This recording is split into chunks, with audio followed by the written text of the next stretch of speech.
December ആയാൽ ഇംഗ്ലണ്ടിൽ രണ്ട് വീഴ്ചകൾ പതിവ് കാഴ്ചയാണ്. ഒന്ന് മഞ്ഞ്, മറ്റൊന്ന് ആർസണൽ.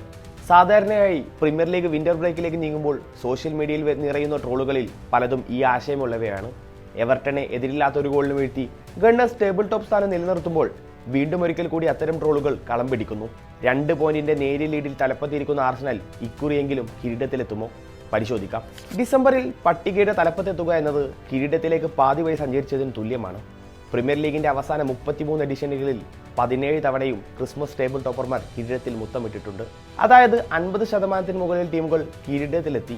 5-ൽ 5 തവണയും ചാമ്പ്യന്മാരായ ചെൽസിയാണ് ഈ കണക്കിൽ മുന്നിലുള്ളത്.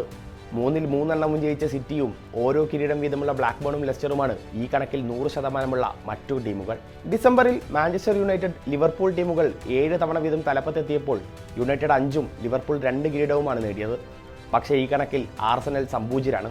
2023 ഉൾപ്പെടെ 4 തവണ ഡിസംബറിൽ ടേബിൾ ടോപ്പർമാരായിരുന്ന ആർസണലിന് പക്ഷേ ഒരൊറ്റ തവണ പോലും കിരീടത്തിലെത്താനായിട്ടില്ല.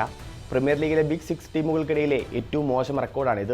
2002-03 സീസണിലാണ് ഗണ്ണേഴ്സ് ആദ്യമായി ഡിസംബറിൽ ടേബിൾ ടോപ്പിൽ ഫിനിഷ് ചെയ്യുന്നത്. 19 കളിയിൽ നിന്ന് 39 പോയിന്റ് ഉണ്ടായിരുന്നവർക്ക് അന്ന് 2 പോയിന്റിന്റെ ലീഡ് ഉണ്ടായിരുന്നു. പക്ഷേ സീസണിനൊടുവിൽ അലക്സ് ഫെർഗൂസന്റെ യുണൈറ്റഡ് കിരീടമുയർത്തി. 2007-08 സീസണിലും അത് തന്നെയായിരുന്നു സ്ഥിതി. അന്ന് 18 കളികളിൽ 43 പോയിന്റ് നേടിയ ടീം 1 പോയിന്റിന്റെ ലീഡിലാണ് വിന്റർ ബ്രേക്കിന് പോകുന്നത്. ഒടുവിൽ ആ സീസൺ അവസാനിച്ചപ്പോൾ യുണൈറ്റഡ് ജേതാക്കളാവുകയും ഗണ്ണേഴ്സ് 3-ാം സ്ഥാനത്തേക്ക് വീഴുകയും ചെയ്തു. ആർട്ടറ്റയ്ക്ക് കീഴിൽ സ്ഥിരത പുലർത്തുന്ന സംഘം നീണ്ട ഇടവേളയ്ക്ക് ശേഷം 2023 ഡിസംബറിൽ വീണ്ടും തലപ്പത്തെത്തി.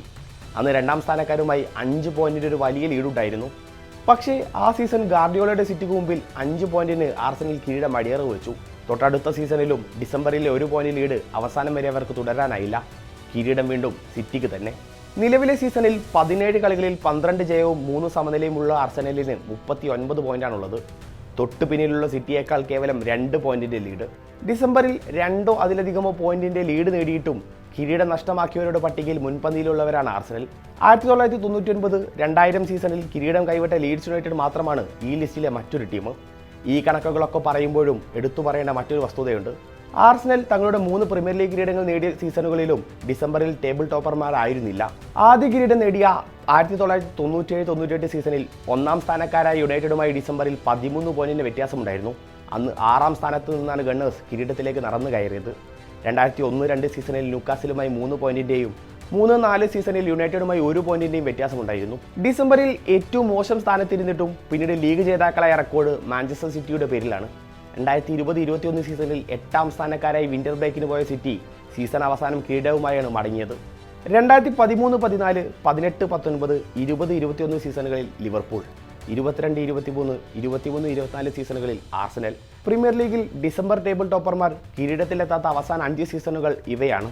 ഈ 5 തവണയും കിരീടമുയർത്തിയതാകട്ടെ ഒരേ ടീമും, മാഞ്ചസ്റ്റർ സിറ്റി. 2 പതിറ്റാണ്ടിലേറെ നീളമുള്ള തങ്ങളുടെ കിരീട വരൾച്ചയ്ക്ക് അവസാനമിടാൻ ആർസണൽ കുതിക്കുമ്പോൾ ഇക്കുറിയും പിന്നിലുള്ളത് അതേ സിറ്റി തന്നെയാണ്. അത്ര മികച്ച രീതിയിലല്ല സീസൺ തുടങ്ങിയതെങ്കിലും പെപ്പും സംഘവും ഇപ്പോൾ കിരീട പോരാട്ടത്തിനു വേണ്ടിയുള്ള ഓട്ടത്തിലാണ്. കിരീടത്തോടെ പടിയിറങ്ങുക എന്ന ലക്ഷ്യത്തിൽ ഉറച്ചു നിൽക്കുന്ന പെപ് ഗാർഡിയോളയും ഗോളടിച്ചു കൂട്ടി റെക്കോർഡുകൾ വാരിക്കോട്ടാൻ ഉറച്ചിറങ്ങുന്ന ഹാളൻഡുമുള്ളപ്പോൾ ഗണ്ണേഴ്സിന് കാര്യങ്ങൾ അത്ര എളുപ്പമാകില്ലെന്ന് ഉറപ്പാണ്. ജനുവരി വിൻഡോയിൽ ഇരു ടീമും എന്തൊക്കെ മാറ്റങ്ങളാവും ടീമിൽ വരുത്തുക? സീസണിനൊടുവിൽ കിരീടം എമിറേറ്റ്സിലെത്തുമോ അതോ ഇത്തിഹാദിലേക്ക് പറക്കുമോ? ഇനി ഇവരെ 2 പേരെയും പിന്നിലാക്കി പ്രീമിയർ ലീഗ് ജേതാക്കളാവാൻ മറ്റാരെങ്കിലും എത്തുമോ? കാത്തിരിക്കാം.